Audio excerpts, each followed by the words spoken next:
सोचिए एक ऐसे जंग के बारे में जहां असली लड़ाई मैदान पर नहीं बल्कि सोचने के तरीकों में लड़ी जा रही हो। आज हम प्रोफेसर जियांग शुकिन के विश्लेषण के जरिए अमेरिका और ईरान के बीच एक ऐसे ही काल्पनिक संघर्ष को समझने वाले हैं। ये तोपों और टैंकों से कहीं ज्यादा सिद्धांतों का युद्ध है। तो सवाल ये उठता है कि कोई भी जंग आखिर जीती कैसे जाती है। अक्सर हम लोग ये पूछते हैं कि भाई लड़ाई खत्म कब होगी, पर असली सवाल तो कुछ और है। असली सवाल ये है कि रणनीतिक तौर पर यानी स्ट्रेटेजिकली जंग जीती या हारी कैसे जाती है। और यकीन मानिए, इसका जवाब सिर्फ लड़ाई के मैदान में नहीं मिलता। इसको समझने के लिए हमें जंग को 4 अलग अलग लेवल पर देखना होगा। सबसे पहला है नैरेटिव, मतलब दुनिया में कहानी क्या चल रही है, कौन सही है और कौन गलत। फिर आता है पॉलिटिकल लेवल, यानी कौन से देश किसके साथ हैं, किसका पलड़ा भारी है। तीसरा है इकोनॉमिक, पैसा, तेल, संसाधन, सब कुछ। और हां, आखिर में आता है मिलिट्री, और मजे की बात यह है कि जीत या हार इन चारों के मिलने से ही तय होती है। तो चलिए पहले अमेरिका की स्ट्रैटेजी को देखते हैं।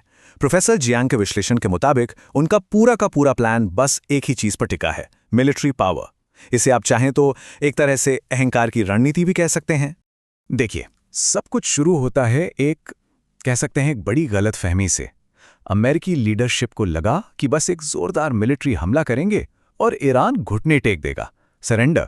उन्होंने सोचा ही नहीं था कि सामने से इतनी जबरदस्त टक्कर मिलेगी, और बस यहीं से उनकी पूरी की पूरी स्ट्रैटेजी में पहली दरार पड़नी शुरू हो गई। और जब चीजें प्लान के हिसाब से नहीं चली, तो जो ऑफिशियल बयान आया वो तो और भी कमाल का था। व्हाइट हाउस का कहना था, अरे हम तो जंग जीत चुके हैं, बस ये बात ईरानियों को पता नहीं चल रही है। मतलब सोचिए, जमीनी हकीकत और सरकारी कहानी में कितना बड़ा गैप था। और पेंटागन, अरे उनका हिसाब तो और भी सीधा था। वो कह रहे थे हम तो मैदान में जीत रहे हैं, फिर ये बातचीत की क्या जरूरत है। उनका तो एक ही फॉर्मूला था, अगर कोई प्लान काम नहीं कर रहा है तो उस पर और बम गिराओ और फोर्स लगा दो। तो मुद्दे की बात क्या है? अमेरिकी स्ट्रैटेजी में सब कुछ सिर्फ एक चीज के इर्द गिर्द घूमता है, मिलिट्री गोल्स। उनका सोचना था कि बस एक बार जंग के मैदान में जीत जाओ, फिर तो दुनिया की राय हो, दोस्त देश हो या इकोनॉमी हो, सब अपने आप लाइन पर आ जाएगा। वो मानो पूरी दुनिया को कह रहे थे, हमारी मिलिट्री स्ट्रैटेजी को सपोर्ट करो और कोई ऑप्शन नहीं है। आप देखते हैं सिक्के का दूसरा पहलू, यानी ईरान की स्ट्रैटेजी, और ये अमेरिकी सोच से एकदम उल्टी है। ये मिलिट्री की ताकत पर नहीं बल्कि सिचुएशन के हिसाब से खुद को ढालने पर, यानी अडैप्टेबिलिटी पर टिकी है। और यहीं पर सबसे बड़ा फर्क है। ईरान अपनी फौज का इस्तेमाल सीधे सीधे जंग जीतने के लिए नहीं कर रहा, नहीं, वो इसका इस्तेमाल कर रहा है दुनिया में अपनी कहानी बनाने के लिए, नए दोस्त देश बनाने के लिए और अपनी इकोनॉमी को मजबूत करने के लिए। उनकी हर मिलिट्री एक्शन के पीछे एक बड़ा नॉन मिलिट्री मकसद छिपा होता है। तो ये काम कैसे करता है? सोचिए, ये एक चेन रिएक्शन की तरह है। सबसे पहले वो एक छोटा सा लेकिन बहुत सोचा समझा मिलिट्री एक्शन लेते हैं। इससे क्या होता है? पूरी दुनिया में नैरेटिव बदल जाता है और वो सही दिखने लगते हैं। फिर इस नैरेटिव से उन्हें नए पॉलिटिकल दोस्त मिल जाते हैं, और आखिर में ये सब मिलकर उनकी इकोनॉमी को ताकत देता है। एक तीर से कई निशाने। और ये सिर्फ थ्योरी नहीं है, ये असल में हो रहा है। मिसाल के तौर पर वो सस्ते से ड्रोन इस्तेमाल करके दुनिया को दिखा देते हैं कि अमेरिका के अरबों डॉलर के मिलिट्री बेस कितने कमजोर हैं। वो हॉर्मुज़ स्ट्रेट को कंट्रोल करते हैं, अपने तेल खरीदारों को रास्ता देते हैं और बाकियों को रोकते हैं, खाड़ी देशों में फूट डाल देते हैं। मतलब उनका हर एक मूव एक साथ कई गोल पूरा करता है। तो अब तक हमने दोनों टीमों की प्लेबुक देख ली है। अब वक्त है आमने सामने की टक्कर का। चलिए इन दोनों सिद्धांतों की सीधी तुलना करते हैं और देखते हैं कि क्यों एक स्ट्रैटेजी दूसरी पर भारी पड़ रही है। तो देखिए, पहला पॉइंट है सोचने समझने की क्षमता। अमेरिका अपनी स्ट्रैटेजी पर सवाल उठाने को ही तैयार नहीं है। वो जो कर रहे हैं बस वही करते जा रहे हैं।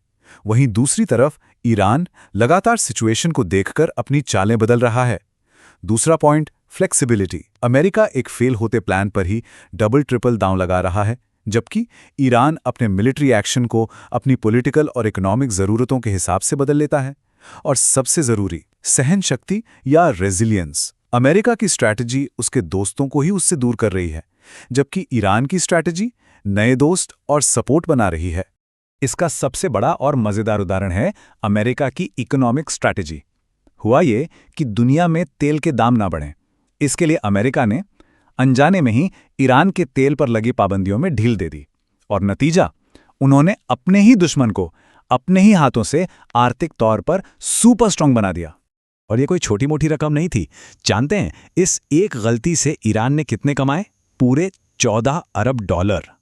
अब ये 14 अरब डॉलर कितना होता है, इसका अंदाजा लगाना है तो सुनिए, ये ईरान के पूरे साल के मिलिट्री बजट से भी ज्यादा है। उनका सालाना बजट है लगभग 10 अरब डॉलर।